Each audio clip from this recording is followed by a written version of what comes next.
Welcome to Survivor Talk with Kasey, Afton, and the moderator, Courtney. We need like a round of applause just after your name. The moderator, Courtney. Yes. Woo! Because you're not really like a Survivor No, watcher. I am not a Survivor watcher, but I thought I could facilitate conversations between the two of you. Both Survivor crazy fans. Yeah. Since season one? Season 1. I watched the first season finale. We hadn't seen the whole season, but we watched that final tribal council, and then we were hooked. And you're like, what I got to is get in on this. Yeah, I watched the first couple seasons. Okay. I was a big fan. And then, I grew tired of the show. But that doesn't mean that it doesn't have a huge fan base still. You two are in that fan base. Thousands showed up to Union Station for the 50th, whatever it was, scavenger hunt. Yeah. So we know that there are a lot of people that watch it. And the reason we decided to do this podcast is because we really wanted to make Kasey say out loud that she's a big Survivor fan. Right. It's not that hard, but a lot of people don't realize it. You don't like brag about it because it's kind of like country music in the way that people will say, oh, I like all music except country. Oh, I'll watch anything, but not like Survivor. No, those things I die for. Yes. I die for. Two major things in your life. Yeah. And 50th anniversary, it's a big deal. Yes. And it's not 50 years. It's how many years? Do we know? It's 25, right? yeah. Yeah, because it started in 2000. Right. And they do 2 seasons a year. And so they're going to be bringing back all kinds of people to Survivor. And it starts next week Yes. on Wednesday night. Right. And are you guys pumped? What is your feeling leading into this 50th season? You start. Okay. I'm excited because obviously a lot of great returning players that I'm excited about. I wish there weren't as many from new era Survivor, but still very excited. Yeah. I will say, and I've told you this before, Afton, whenever they released the season 50 cast, I literally cried.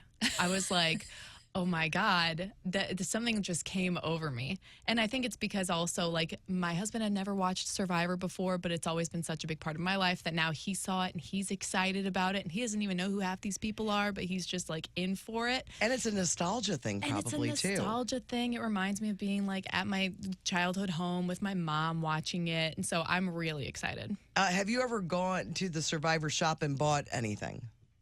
Online? Yes. I scroll it all the time. I do have a buff. Oh, good. Me It was too. a gift. Yeah. I have a couple. I had 2 at one point. Oh my gosh. I've thought about gifting from the Survivors. Like this past Christmas, my husband was like, how funny would it be if for Christmas we brought in a torch for your mom? Or like a crazy Survivor prop that no one else would ever bid on. Yes. And she'd see it and be like, are you guys kidding?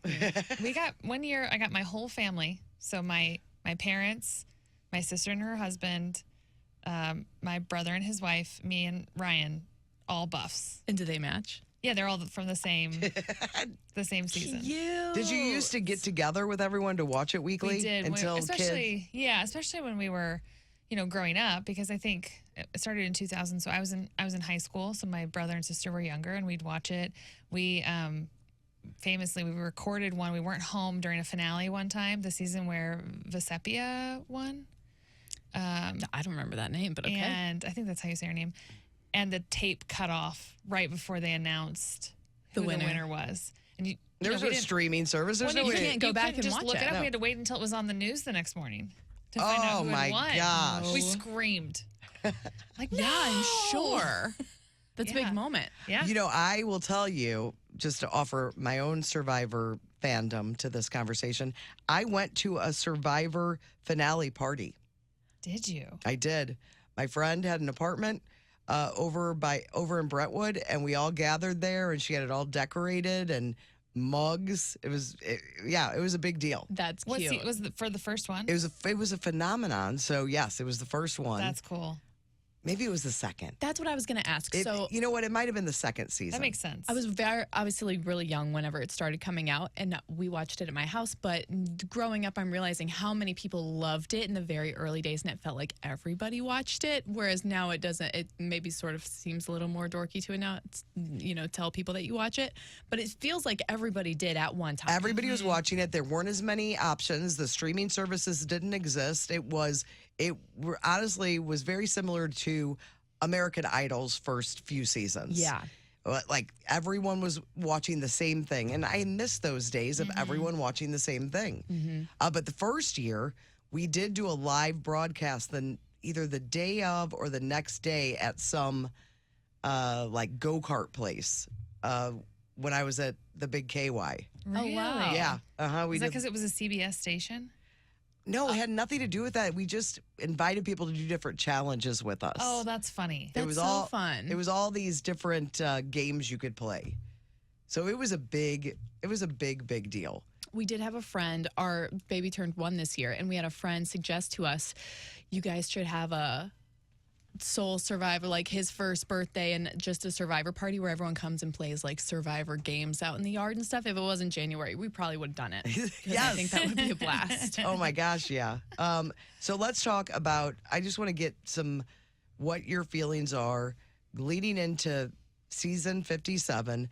And I want to get some favorites and least favorites, that kind of thing from you guys. Okay. So let's start with Afton. Top 5 favorite survivors of all time. Okay. This was tough. I have more than 5, so I won't do them all. But it was tough. But my top number 1 is Suri. I love Suri. Okay. I think she is the best player to never win. I watched her on The Traitors. Did she win the Traitors? She did. She did. Yes. I didn't watch the season, so I didn't know. And she just played it flawlessly. So I love Suri. I think she's fantastic. You want me to go through all 5 of mine? Yes. Tyson is in there. He was more of a villain, but he was just so funny, and the stuff that he would say just cracked me up. And I watched him on The Challenge too. He has great confessionals. Yes, he was just an entertaining watch. Are you someone that you will follow their next reality shows if you like them? Yeah, if they're going to be on another show, I'll watch it because they're on. That's what got me into The Traitors, because so many people from Survivor are on it. Okay, so those are, I don't know that these are necessarily in order. Okay. And then I have, this is 2 people, but I count them as 1. Rob and Amba? No, not Rob and Amba. JT and Steven. Oh, cute. I think they were just this dynamic duo, and really JT couldn't have done what he did without Steven. And JT, I think, is the only player who's ever not had a single vote cast against him and unanimously won his final tribal. Is he the only unanimous winner? I don't know, but it might be I don't think so. the combination of never getting a vote and a unanimous final tribal. Okay, so that's 3. Parvati, Of course. I mean, she's an icon. She was on The Traitors too. Yeah, I don't know who that is. The season with the Black Widow Brigade, it's iconic. It's a top season of all time. She was great. And then I have Jeremy in there as well. Oh, Jeremy. I don't know his last name. Collins, I think. Maybe. And he's played like 3 times, but he's a winner. He's a firefighter. Yes. He won. Yeah, I thought he was just very easy to root for. Like, you just wanted him to win, and he did. He's like the every guy. Yep.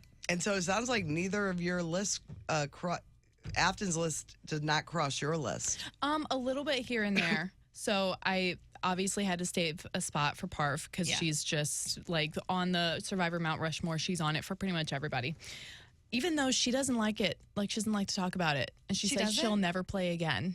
And I didn't know that. Yeah, she's got a sour taste in her mouth about Survivor, which I got to dig into a little bit deeper. But I've recently learned that like she's not about it, and that's why she's not coming back. Oh, I did not know that. Didn't she host some kind of podcast or something? And she also played on Survivor Australia. Oh, I didn't know and that. won, but never. She never.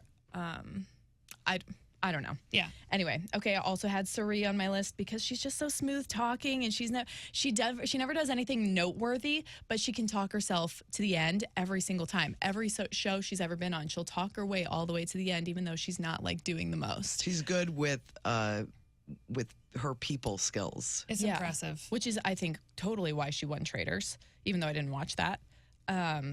I love a spry young Swiftie, Charlie Davis. So I'm excited to see him. He's so likable. And TV anchor Rick Devens. Yes. I don't know if you remember much about Rick, but I think he's absolutely been robbed and completely needs redemption. Agree. And lastly, I put the bleach blonde comp beast Kelly Wentworth. She was on my list. She was like number 6. Because I feel like when you're watching the show as a female, like you're like, I want to be Kelly. If I ever played, I would need to be Kelly, even though she's got those are big shoes to fill. Love Kelly. And then you guys both started watching when you were young. Mm-hmm. So who was your Survivor crush as youth? Oh my God, say it at the same time. 1, 2, 3. Colby. Oh, that's a good one. Ozzy. Oh, Ozzy. Yeah. Yeah. I thought Colby was so cute. Colby is so cute. I still think Colby's so cute. He's coming back. He is, right? Yes. Yeah. Oh, all right, now let's talk about your top pick for the best season of Survivor in the 50 or the 49 seasons. Ooh. You want to go first? No. No? Okay. I'll go. I love the Cook Island season. Okay. That is Ozzy, Yule, Yes. Parv, Yeah. Jonathan Penner. Mm-hmm. You know his last name. Yeah. Why do you know? Well, He because goes by front and because last. Jeff called him Penner. Oh, okay. Yeah. Yeah, there are some players that Jeff calls by their last name. Because some people just go by, you can't imagine their name not being together. Yes. Yeah, he's one of those. He's a full name guy. And that was a controversial season because they split the tribes into race, which was, they lost sponsors over that. But it ended up just being a really great season with returning players. Yule was the winner. He was fantastic. And I love him. Underrated. Yep. And it was like this really wholesome final group that had kind of been at the bottom and worked their way to the top, and they couldn't decide on who to vote out. So they took them to a tie where they had to build fire to see who would make it. And I thought that was just a really cool way to do it. So, All right, what about you? I forget the question. You said this is like favorite season your ever? favorite season. I forget what season it was, but it was called Gen X versus Millennials. oh yeah. Because at the time, I just thought it was so interesting to see everybody my parents' age playing against people who were closer to my age, even though I might even fall into Gen Z. And when you watch that season back, it's such good strategy. It's so much smack talk because it's like parents and their kids, or at least people of those ages.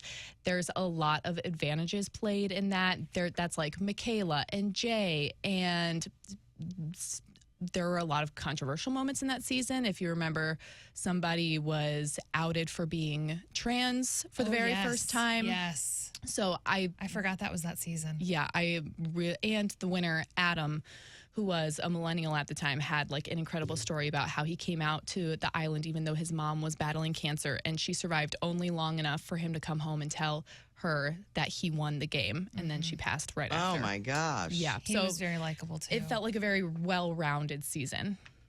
And in your opinion, what was the worst season of Survivor? You want me to go? Okay. Yeah. I don't know which season this was, but it was the first season that they did that stupid hourglass where Erica, who I think she went on to win, it was not that long ago. She basically wasn't picked for a like schoolyard pick for a challenge, and then she went to Exile Island and she got to decide if she was going to flip this hourglass that would like reverse everything or keep it the same, and it basically set her up to go on a run and win the whole thing. And it just felt like there were two options that were given. You can either smash the hourglass or, keep things the same, and there's no way you would choose not to do it because there was such an advantage to doing that. It just felt cheap. It felt like it was fixed. And then it didn't matter what everybody else was doing with challenges and that because she was going to win it.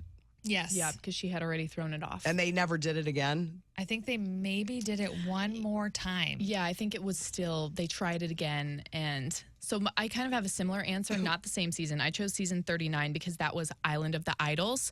And again, it was a season where they tried to put such a big twist on it that it just threw off the entire game. If you'll remember, this is the one where they brought back Boston Rob and Sandra, and they had the big statues of both their faces, and they were living in the jungle, but they weren't really. Like, they were totally sleeping at Ponderosa, but they would come back and act like mentors to the current players. And then it just felt very distracting in an unnecessary way. Totally. And as much as we revere Boston Rob and Sandra, I sometimes feel like we're squeezing too much juice out of the orange. Like, you've got to keep them novelty, and that really threw things off.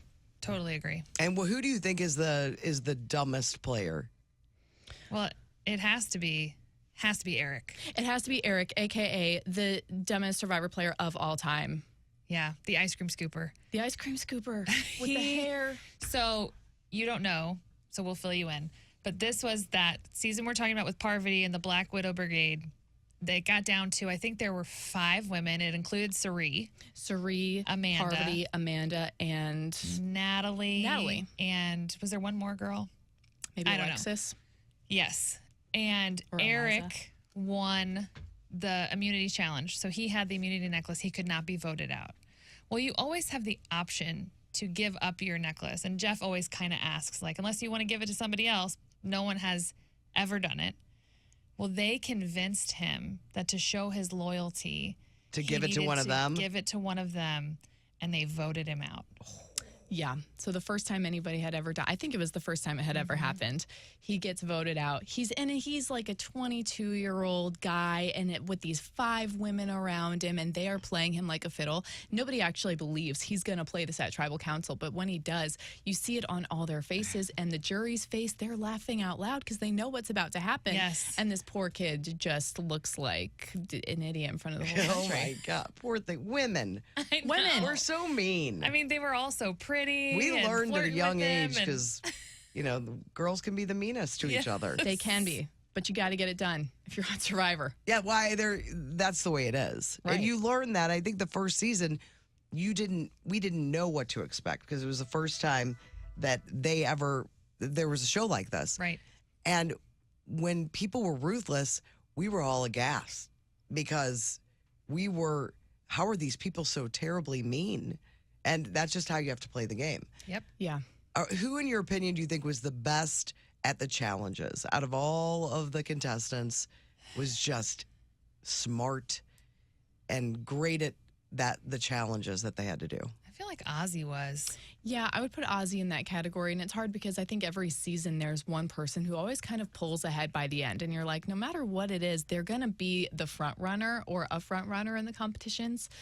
I would say Ozzy. I would say Kelly Wentworth, just because she's like one of the most winningest females. Yeah. I wish I remembered her name, but a few seasons ago or years ago at this point, there was a girl who had one leg. Remember? She had like She had prosthetic a record. leg. Oh, yeah. And she What was her name? destroyed the challenges. She was impressive. She was very impressive for what she was working with. What about a player that you disliked so much that you never want to see them on your TV again? Her name was Noelle. Noelle, yeah. She was amazing. I hated Johnny Fairplay. Yeah, of course. Hated him. He was just. Did he become famous from Survivor? Yeah. Because then he's parlayed that into all kinds of things. Yeah. So on Survivor, on his first season, they did loved ones visits, and they had someone of his like family or one of his best friends come in, and he was like, "Hey man, how's my grandma?" And his friend's like, "Sorry, she didn't make it. Like, she's gone." It was all a lie. It was all a lie Yes. so that they could, advance in whatever way, or so that the loved one could stay. I forget what the reward was, but it's all a lie. And it came out at the end of the season, probably at the finale, that he had lied and then got this terrible reputation. But still, like, you don't just go and lie about your grandma's death for a buck. Yeah. But then There's he some things also- that There's are a some little things more. you just don't. Yes. Yeah. He also came back. He's real proud of that move, isn't he? Oh, yeah. Yes. Oh, yeah. He came back and basically ended up quitting like a couple days in. Like, just couldn't hack it. Yeah. And quit. And you never really respect a quitter. Either. Yeah. Yeah. I wrote down, I don't know if you'll remember him, but he was a racist princess, Colton. Yes. Colton, who He's on my list. his first season, he pretended to have appendicitis so that he could leave, and they brought him back for a second season, and he once again just quit with a bad attitude because he couldn't hack it. And also, I love when Jeff Probst hates someone. Me I love too. when Jeff Probst has a little bit of prejudice and a little more attitude towards one awful player because everyone can see it. And he roasted that Colton. Yeah. Yeah. Do you idolize Jeff Probst as much as Afton does? I do. In our house, we call him, I know you hate this, we call him Daddy Jeff. I don't care if you do it in your home. Don't do it on the show. Don't do it on the show. But Uncle yes, Jeff. Jeff, you don't, I mean, Jeff is, the end all be all. Now, didn't he have a relation? Isn't he married to a former survivor? I think that is true. I don't know. I know he's married. I don't know who to. Jeff Probst's wife. Okay. I thought she was a survivor. That's interesting. She, If you're spending that much time yeah. with people. or you maybe could it's not true. And if you come out, even if you don't win, if you come out with Jeff Probst, I say that's the ultimate prize because now you lead the horse to water. Yeah. And they're drinking for life. Yes. I don't know if maybe he had a relationship They with someone. met at a Christmas party hosted by Survivor producer Mark Burnett. So maybe she's just a part of the world. Yeah. Maybe I'm wrong. Yeah, but I thought that too. Did you? I did. That would be really interesting. What was, in your opinion, the craziest tribal council? So obviously, I had written down, which we already went over it, the Black Widow Brigade versus Eric. But I also wrote down a moment from Gen X First Millennial, which I said was my favorite season, where they did a 10-man rock draw. So they had two deadlock ties when they voted. They voted tie. They vote again, another tie. So they had to go to rocks between all the people who did not have any advantages or hidden immunity idols. Well, and the people who were voted for were safe, right? And the people who had votes written down for them were safe. So there were 10 people left, and all those 10 people had to go to rocks. And essentially, the person that left was the very innocent swing vote, the one that everybody wanted on their side, Jessica, who was a pretty boring player, but she got eliminated for doing absolutely nothing but rolling with the crowd. Yep. Anytime they're going to go to rocks, I mean, that's risky. I don't even know what you guys are talking So about. basically, I don't care. If there's, Don't explain it. I don't care. I want you to care. I don't. Okay, so what about you, tribal council? Okay, it was season 34. Sari got voted out by default. Yes. So they basically had introduced too many different advantages and things like that. And so Brad won the immunity. Ty played two idols. Troyzan played an idol. Sarah played the legacy advantage. And so every remaining person except for Sari had some form of immunity. Protection. and so she was the last man that standing. was it. And I just thought that was terrible.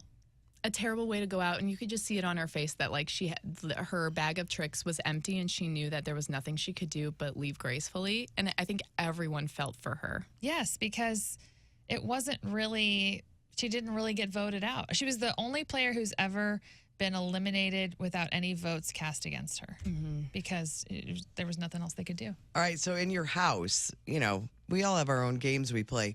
What is the most quoted line from Survivor? Come on in, guys.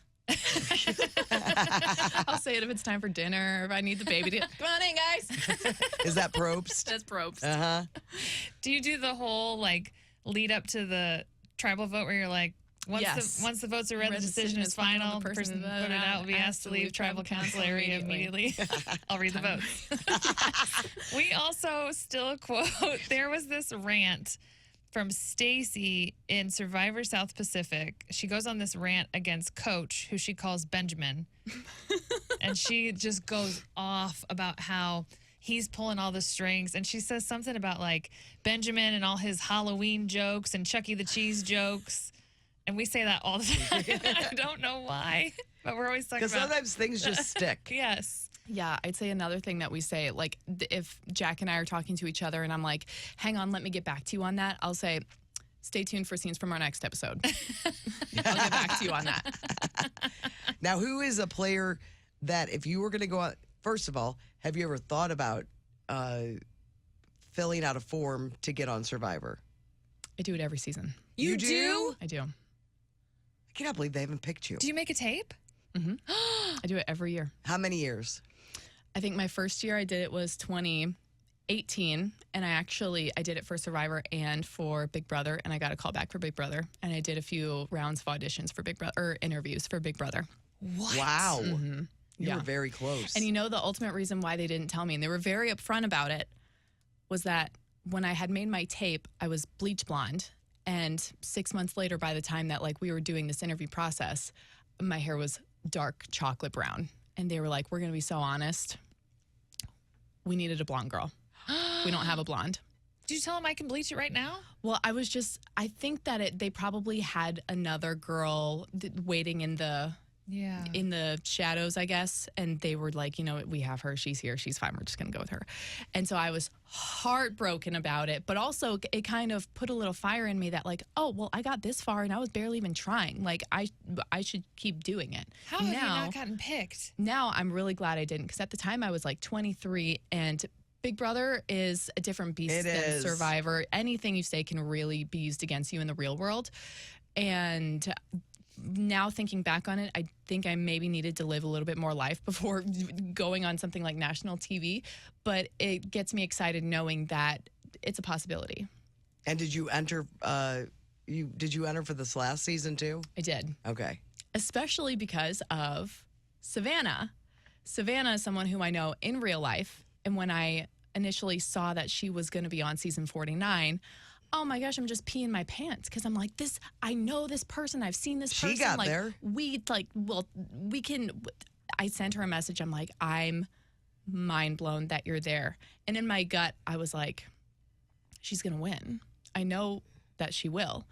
And I had sent her a message saying, hey, my friends at the Courtney show would like to talk to you sometime if you're ever available. And she's like, well, technically you have to wait till I get voted out. And the way that she wrote that in her message to me, I was like, oh, she's won. Not going to get voted out. She's not. We're going to have to wait till the season ends. Even though she didn't tell you anything. She never spoiled anything. I just felt like I could feel it in the way she said it. I was like, it's because she's not going to get voted out. And I never asked her point blank, but we watched the season with excitement every single week just to see her.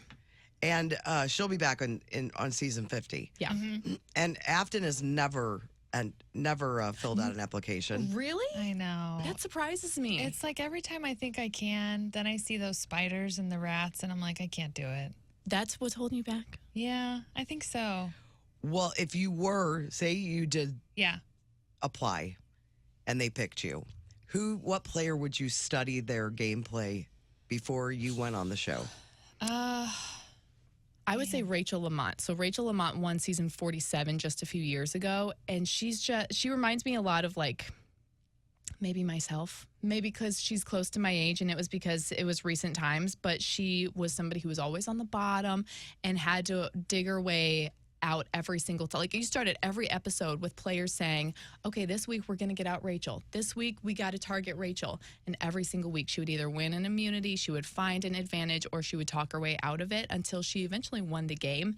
And I thought she did it in such a sly, under the rug way that I would study her every move if I had to. Oh, that's a really good one. Again, somebody who didn't make it to the end, but I thought Michaela was a really impressive player from a strategy perspective. She just was always kind of on top of the numbers and where things were going, and just was always wanted to see her go further. I think she didn't go as far because of her social game, because she was a little more of an abrasive personality, but really competitive in all of the challenges and just really understood the game from a logistical standpoint. If we're thinking about the same Michaela, which I assume that we are, I also wrote her down somewhere in here because she's hysterical. Yes. She's such a good commentator, and she's hysterical at Tribal Council when Jeff is asking her a question and she's responding with the most smart-ass teenage to your parents answers. And I'm like, oh, she really got the guts to talk like that's Jeff Probst, but I think she could win, so it doesn't matter. That's the same one. Yeah. She was great. And when looking at this season, because they've done a lot of different things each season. There's some things that they've brought that you haven't liked, and some things that they've taken away that you did like. What do you hope for this final season? What's something you hope they don't bring to this season? I hope they stop with the different advantages, the beware advantages, where you have to do something ridiculous to try to get the hidden immunity idol. There's way too much of losing your vote, gambling your vote, steal a vote, knowledge is power. I hate all of that. I think it just needs to be hidden idols. That's the advantage. That's it. It's a lot to keep track of when you're watching it as a viewer, too, to remember this person's got that, which means that they can play tonight, but that person can't play tonight. It's a lot of math to keep up in your head. But I could do without specifically the shot in the dark. Oh, I hate the shot in the dark. I don't, to know that you can go to tribal council and literally roll a dice to see if you are safe or not safe just feels, again, cheap. Yeah, because it doesn't have anything to do with the way you've played the game. No. Right. Like, if you win and you were a terrible player, or I'll say if you get to the end and you were a terrible player, but part of the reason you got there was because you played your shot in the dark correctly, I'm immediately kind of annoyed because I know that you would have been voted out. Yep. If fate had its way, you would have been gone. And what's something you hope they bring back this season that they haven't done in a while? I would love to see the Survivor auction be a permanent thing. They used to have a thing where they give you money. I don't care. No, I'm just kidding. I'm just kidding. You can bid on different things. I A lot of it's remember food, that. but sometimes it's not, and all these different things. And they got rid of it because players caught on to holding their money to get an advantage at the end versus going for like the food or whatever.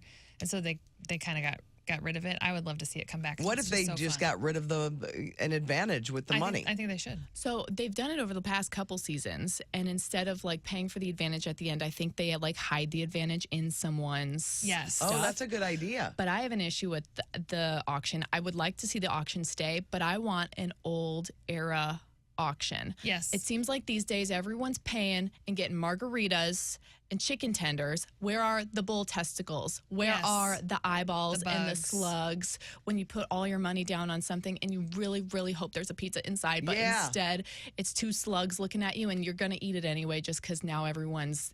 You have to. You have to. Yeah, the fear factor. I remember they did that early on. But they also changed the auction to where if you spend the least, then you're up for elimination or something. They made it weird. Again, there's too much math. Yep. They're making us think too hard.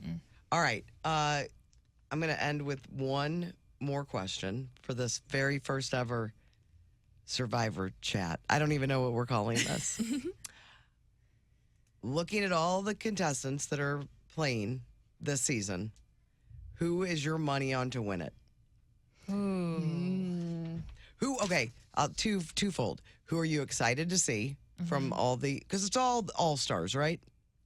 Yeah. There's no new people. No. And that's another question. Do you like the seasons with all stars or new regular people better? All stars. I know, me too. I don't really want to meet all these new people. Like, I just want to see the people that I know. Okay. And then that now, I really love. who are you excited to see that you haven't seen in a while? I'm excited to see Stephanie. I loved Stephanie. She was a challenge beast too. She was also on the Traders. I would really like to see her again, and I think she could potentially do well. Okay, so now who are you excited to see? This isn't who's going to win it. This is a really hot take. I'm really excited to watch Rizzo play with all of the all-stars. Afton doesn't like Rizzo because she thinks he's annoying. And I thought so too. But once the season progressed in season 49, I was like, he's got so much spunk that I don't mind that he's annoying. I would like to see how he interacts with somebody like an Suri. all-star. Yeah, how That's a really Ozzy good point. looks at Rizzo. Because, he's going to be like, who the hell is this little, kid? But they don't know how Rizzo played the game in 49. That's a really great point. Mm-hmm. All right, now, who are you putting your money on? If you had to make a bet in Vegas, $100, who's winning Survivor Season 50? It's really hard. I think I'm going to go for... I'm going to write these down, too, because we will revisit this. Right. Watch they each get voted out really early. I'm going to say Kyle Frazier. Really? Kyle's the winner from maybe like just a few seasons ago, or maybe even 48. maybe?